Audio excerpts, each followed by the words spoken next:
Friends, welcome to kitchens time. இன்றைக்கி நம்ம சேனலில் வெஜ் பிரியாணி எப்படி செய்கிறதுன்னு பார்க்கலாம். ரொம்ப சுவையாகவும் குவிக்காகவும் ஈஸியாக எப்படி பண்ணுறது பார்க்கலாம். வாங்க இப்போ தேவையான இன்க்ரீடியன்ஸ்லாம் பார்த்துட்டு குவிக்காக ரெசிபிக்குள்ளே போயிடலாம். இப்போ பார்த்திங்கன்னா நான் வந்து 2 வெங்காயம் எடுத்து வச்சுருக்கேங்க, ஒரு தக்காளி, கேரட், பீன்ஸ், உருளைக்கிழங்கு எடுத்து வச்சுருக்கேன், பட்டாணியும் பீன்ஸோட அந்த சீரும் எடுத்து வச்சுருக்கேன், அப்புறமா வந்து புதினா எடுத்து வச்சுருக்கேன், இஞ்சி பூண்டு விழுது, சோம்பு 1 டேபிள் ஸ்பூன் போட்டு 2 லவங்கம் போட்டு அரைச்சி வச்சுருக்கேன், நார்மல் குழம்பு மிளகாத்தூள் 1.5 டேபிள் ஸ்பூன், கரம் மசாலா ஒரு அரை டேபிள் ஸ்பூன். இப்போ ஹோல் ஸ்பைசஸ் எடுத்து வச்சுருக்கேன், பட்டை, லவங்கம், ஏலக்காய், அன்னாசி பூ, அப்புறம் வந்து கல்பாசி, பிரியாணி எல்லாம் எடுத்து வச்சுருக்கேன். இப்போ வந்து 1.5 அலகு புழுங்கலரிசி எடுத்து வச்சுருக்கேங்க, நார்மல் பொன்னி அரிசி தான் யூஸ் பண்ணி பண்ண போகிறேன். இப்போ குக்கர் வந்து ஸ்டவ் ஆன் பண்ணி குக்கர் வச்சுட்டு எண்ணெய் சேர்த்துக்கலாம். ஒரு 4-5 டேபிள் ஸ்பூன் எண்ணெய் சேர்த்துக்கோங்க. 5 டேபிள் ஸ்பூன் சேர்த்தா சரியாக இருக்கும். இப்போ வந்து எண்ணெய் காஞ்ச கையோட எல்லா ஹோல் ஸ்பைசஸ் எடுத்து வச்சுருக்கேன்ல, அதை வந்து போட்டு நல்லா அது பொரிஞ்சு வரட்டும். அது பொரிஞ்சு வந்த கையோட நம்ம வந்து வெங்காயத்தை சேர்த்துக்கலாம். 2 வெங்காயம் பொடிசாரம் அரைக்கி வச்சுருக்கேன், அதை வந்து சேர்த்துக்கலாம். இப்போ வந்து நல்லா பொரிஞ்சு வந்துடுச்சு. வெங்காயத்தை சேர்த்துக்கலாம். சேர்த்து வெங்காயத்தை நல்லா வணக்கி விட்டுக்கோங்க. சிம்மில் வச்சு நல்லா ப்ரௌனாக வணக்கி வச்சுக்கோங்க. பிரியாணிக்கும் சரி பிரிஞ்சிக்கும் சரி நம்ம வந்து வெங்காயத்தை நல்லா ப்ரௌனாக வறுத்தா தான் நல்லாயிருக்கும். ஸோ பார்த்திங்கன்னா நம்ம வெங்காயம் நல்லா வணங்கி வந்துடுச்சு. நெக்ஸ்ட் இப்போ வந்து நம்ம இஞ்சி பூண்டு விழுது சேர்த்துக்கலாம். இஞ்சி பூண்டு விழுது சேர்க்கும் போது ஸ்டவ்வை சிம்மில் வச்சுருங்க. இஞ்சி பூண்டு விழுது தீயக்கூடாது. ஸோ அதனால் இது வந்து இப்படி நீங்கள் வந்து சிம்மில் வச்சு சேர்த்துக்கோங்க.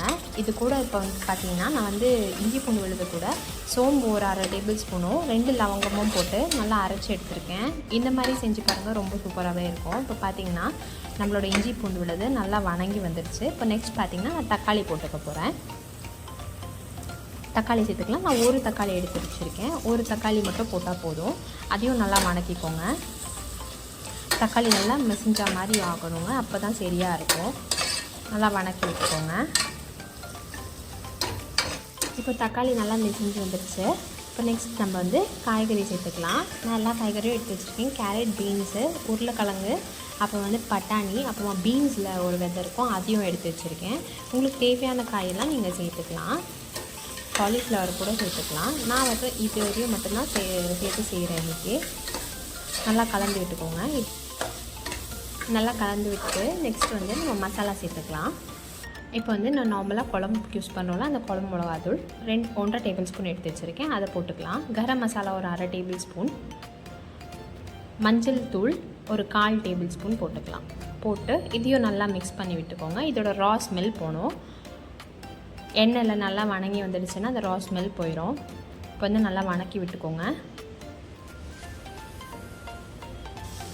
இப்போ பார்த்திங்கன்னா நம்ம காய் சூப்பராக வணங்கி வந்துடுச்சு. இப்போ வந்து உப்பு சேர்த்துக்கலாம். சால்ட் இதுக்கு தேவையானது மட்டும் சேர்த்துக்கோங்க. நம்ம வந்து நெக்ஸ்ட்டு தண்ணி ஊற்றி சேர்க்கும் போது சால்ட் சேர்த்துக்கலாம். இப்போ ரைஸ் சேர்த்துக்கோங்க. ரைஸ் சேர்த்து நல்லா கலந்து விட்டுக்கோங்க. எல்லாம் நல்லா கலந்து வரட்டும்.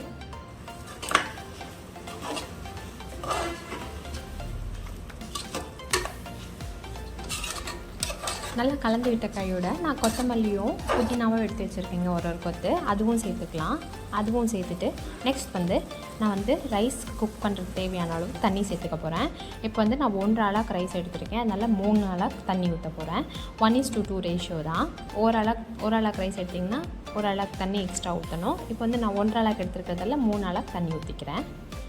ஊற்றிட்டு உப்பு பார்த்துட்டு உப்பு உரைப்பாக கொஞ்சம் சேர்த்துக்கோங்க. ஏன்னா உப்பு உரைச்சாதான் உங்களுக்கு வந்து ரைஸ்லலாம் நல்லா கலந்து வரும். ஸோ அதனால் உப்பு கொஞ்சம் உரைப்பாக சேர்த்துக்கோங்க. இப்போ வந்து நான் குக்கரை மூடி வச்சுக்கிறேன்.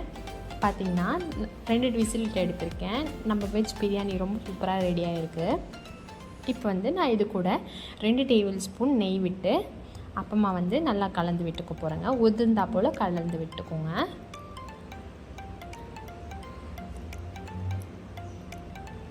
இந்த பிரியாணி நாங்கள் ஈஸியாகவே பண்ணிடலாம், ரொம்ப சுவையாகவும் இருக்கும். இந்த மாதிரி நான் செஞ்ச மாதிரி ஸ்டெப் பை ஸ்டெப்பாக செய்யுங்க, ரொம்பவே நல்லாவே வரும். இது நீங்கள் கண்டிப்பாக உங்கள் கிட்ஸ்க்கெல்லாம் ட்ரை பண்ணி பாருங்கள். ரொம்ப ஹெல்த்தி கூட, நிறைய காய்கறி சேர்த்து பண்ணி கொடுங்க. இதே மாதிரி வீடியோஸை நீங்கள் எங்கள் சேனலில் பார்க்க கண்டிப்பாக கிச்சன்ஸ் டைம் சேனலை சப்ஸ்கிரைப் பண்ணிக்கோங்க. அப்படியே பக்கத்தில் இருக்க பெல் ஐக்கானையும் கிளிக் பண்ணிக்கோங்க. தேங்க்யூ.